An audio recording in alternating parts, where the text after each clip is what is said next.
नमस्कार। मोदी की जुबान का और पके हुए आम का कोई भरोसा नहीं है, कब टपक जाए कोई बता ही नहीं सकता।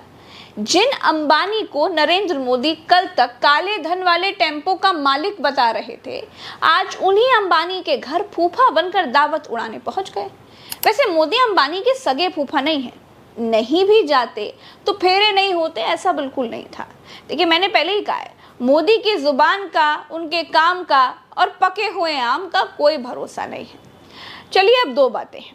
या तो नरेंद्र मोदी ने भारत देश के लोगों से झूठ बोला कि अंबानी राहुल गांधी को टेम्पो में भरकर काला धन भेजते हैं, या तो मोदी खुद काला धन का रैकेट चलाने वालों से मिले हुए हैं और उनके यहाँ दावत उड़ाते हैं। देखिए क्या होता है प्रज्ञा जी, जब आपको हार सामने दिखती हो और आपके पास कोई तर्क नहीं हो तो आदमी कुतर्कों पे उतर आता है, और कुपड़ आदमी यदि कुतर्क दे तो वो अति भयंकर होता है।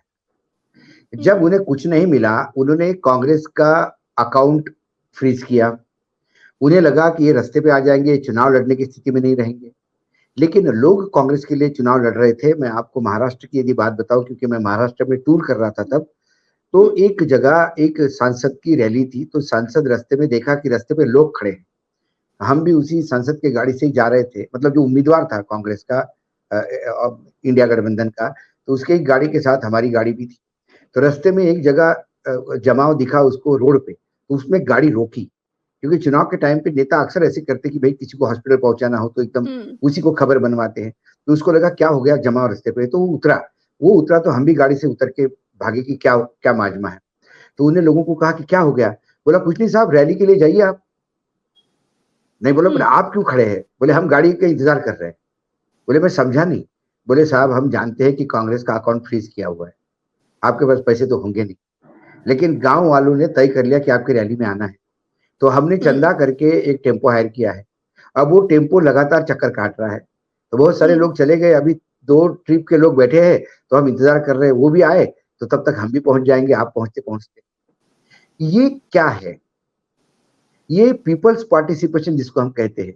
लोग स्वयं भू पार्टिसिपेट कर रहे थे। क्यों कर रहे थे? क्योंकि लोगों को पता पड़ गया कि अकाउंट फ्रीज हो गए। भाई चुनाव के दौरान आप किसी का अकाउंट फ्रीज करो, किसी के यहाँ रेड करो, भाई राहुल गांधी का चॉपर 3-3 बार चेक होता है कि आपके पैसा तो नहीं जा रहा है।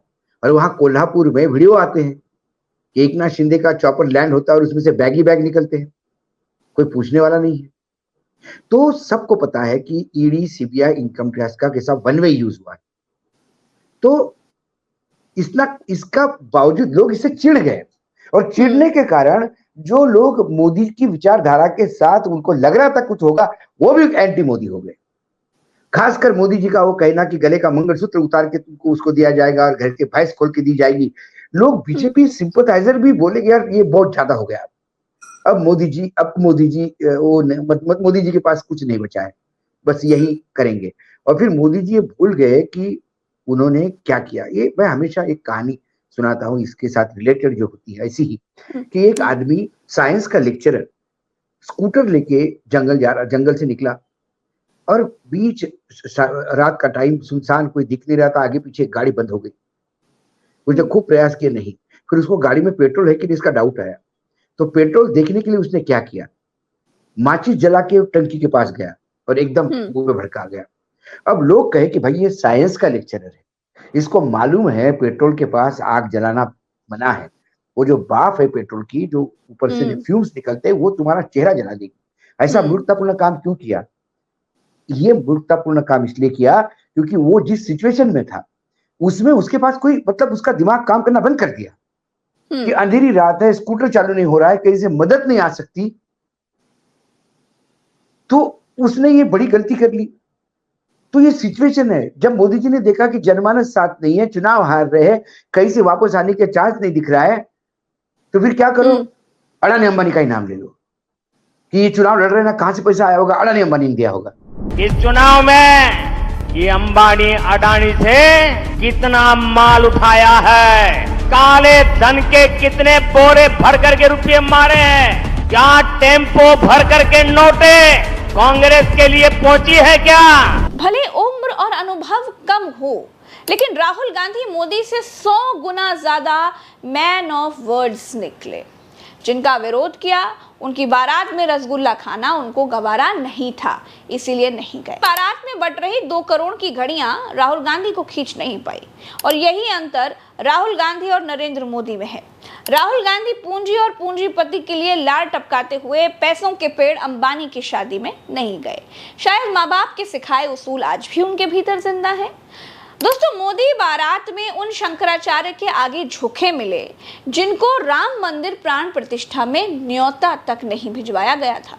अधूरे मंदिर के उद्घाटन पर शंकराचार्य ने अनिष्ट की भविष्यवाणी की थी। वही अनिष्ट आज तक भारत के लोग झेल रहे हैं। यूपी में बड़े बड़े एक्सीडेंट्स हो रहे हैं, भगदड़ में सैकड़ों लोग मर रहे हैं। मोदी बैसाखी पर आ गए हैं, राम मंदिर से पानी टपकने लगा है, अयोध्या की सड़कें धंस गईं, एयरपोर्ट्स की छतें गिर गईं, बिहार में पुल बह गए, कश्मीर में आतंकी हमला रुकने का नाम नहीं ले रहा है, बच्चों के पेपर लीक हो रहे हैं, परीक्षाएं रद्द हो रही हैं, यूपी के बीजेपी के भीतर मार मची हुई है, कुर्सी छीनने की जंग चल रही है।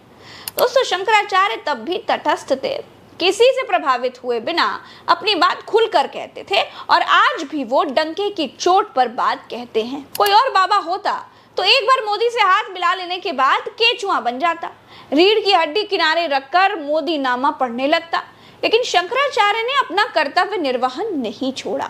बारात से आने के बाद उत्तराखंड के केदारनाथ मंदिर से गायब हुए सोने की बात उठाकर उन्होंने सनसनी मचा दी।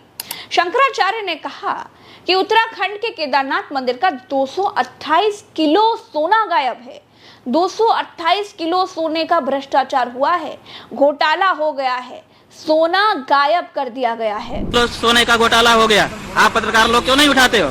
तो जब वहाँ पर घोटाला हो गया तो अब आप दिल्ली में केदारनाथ बना लोगे, वहाँ पर फिर दूसरा घोटाला करोगे। 228 किलो सोना केदारनाथ से गायब कर दिया गया, ये कहाँ का नियम है? क्यों नहीं उठाते हो प्रेस वाले इस बात को?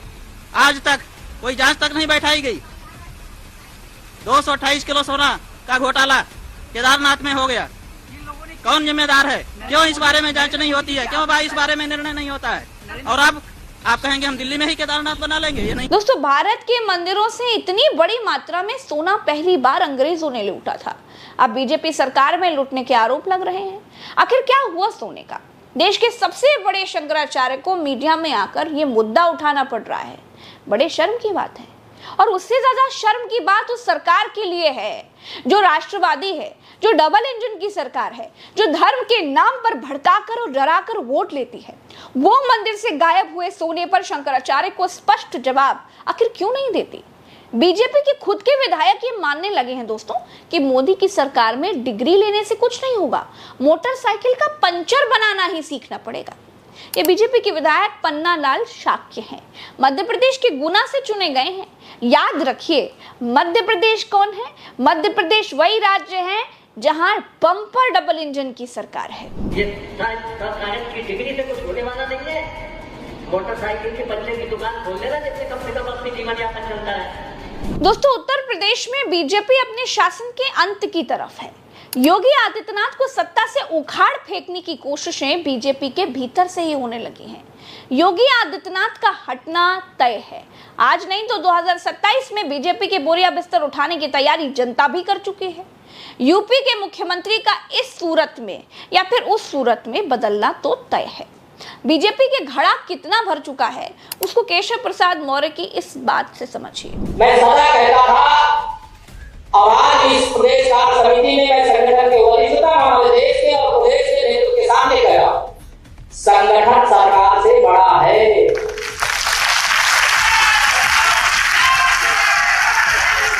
संगठन से बड़ा कोई नहीं होता है। फिर योगी आदित्यनाथ का जवाब भी सुनिए। हालांकि ये बातें सीधे तौर पर नहीं कही गई, लेकिन कही गई ये सच है, और उसी मीटिंग में कही गई जिस मीटिंग को एकता के लिए बुलाया गया था। हारे क्यों, इसका मंथन करने के लिए बुलाया गया था। ब्लॉक प्रमुख हो या चेयरमैन, महापौर हो या जिला पंचायत अध्यक्ष, विधायक हो या विधान परिषद सदस्य, लोकसभा के हमारे माननीय सांसद हो या फिर राज्यसभा के माननीय सांसद, इन सबको संगठन के साथ बेहतरीन तालमेल बना करके, संगठन जिसको तय करे उसके साथ खड़ा होकर के प्राणपण से जुट करके कमल चुनाव चिन्ह को विजयी बनाने के संकल्प के साथ अगर हम आगे बढ़ेंगे तो आपका भी सम्मान होगा, सर्वत्र सम्मान भी मिलेगा और जो लोग उछल कूद करने का कुत्सित प्रयास कर रहे हैं, मुझे लगता है इनको दोबारा उछल कूद करने का अवसर ही नहीं मिल पाएगा। यह हम आप सबको आश्वस्त करने के लिए आज यहां पर आए हैं। देखिए भरत जी, अगर आप उत्तर प्रदेश की बात करें 2017 की, अखिलेश यादव के परिवार में लड़ाई थी, कई सारे तमाम कारण थे। जिस प्रकार से लोग थोड़े से मान के चलते थे कि मुस्लिम जो समाज है वो थोड़ा सा हावी था, उससे कहीं ना कहीं कुछ लोग तरस थे। और भारतीय जनता पार्टी जिस तरह से सेंटर में आई थी और जिस तरह से जुमलेबाजी भारतीय जनता पार्टी की चल रही थी, लोगों में जोश था। और एक सबसे बड़ा कारण 2013 का दंगा भी था मुजफ्फरनगर का। इन तमाम कारणों की वजह से भारतीय जनता पार्टी ने बहुत अच्छे नंबर हासिल करे थे उत्तर प्रदेश में। लेकिन पिछले 10 सालों में जिस प्रकार से भारतीय जनता पार्टी से हतोत्साहित लोग हुए हैं, चाहे वो केंद्र हो चाहे उत्तर प्रदेश हो, उत्तर प्रदेश में भी पिछले 7 साल से आप जिस प्रकार की राज्य व्यवस्था देख रहे हैं, जिस तरह से आप सत्ता के 3 से 4 केंद्र देख रहे हैं, एक केंद्र बनारस में है, एक केंद्र दिल्ली में है, एक केंद्र लखनऊ में है, तो इस तरह से कहीं ना कहीं ये नुकसान भारतीय जनता पार्टी को उठाना पड़ेगा और उसका फायदा अखिलेश को ही होगा, क्योंकि अखिलेश आज वहां पे दूसरे नंबर की सबसे बड़ी पार्टी है। और मैं लोकसभा के संदर्भ में भी कहना चाहता हूं भरत जी, भारतीय जनता पार्टी अगर अभिमान में नहीं होती तो अखिलेश यादव की सीटें इतनी नहीं आती। आज चाहे समाजवादी पार्टी के लोग कुछ भी कहें, अखिलेश भी कुछ भी कहे, जितनी बार भी हमारी समाजवादी पार्टी के लोगों से बात होती थी, कभी नहीं कहा उन्होंने कि हमारी 20-25 से ज्यादा सीटें आ जाए। वो ये कहते थे कि हमारी 20, 22, 25 सीटें आ जाएंगी, इतनी ज्यादा सीटें आ जाएंगी उनकी, उन्होंने भी नहीं सोचा था। ये जो भारतीय जनता पार्टी की खिलाफत थी, भारतीय जनता पार्टी से लोगों का जो मोह भंग हुआ था, उसका फायदा अखिलेश यादव को मिला, उनकी पार्टी को मिला, कांग्रेस को मिला। लोकसभा चुनाव के बाद बीजेपी 7 राज्यों के विधानसभा उपचुनाव भी हार गई। दोस्तों, आने वाले राज्यों के विधानसभा चुनाव में भी सुपड़ा साफ होना बिल्कुल तय है। देखिए, महाराष्ट्र में बीजेपी हार रही है, उत्तर प्रदेश में बीजेपी हार रही है, हरियाणा में बीजेपी हार रही है, बिहार में बीजेपी की हार होने वाली है। इस समय बीजेपी बेहद नाजुक दौर से गुजर रही है।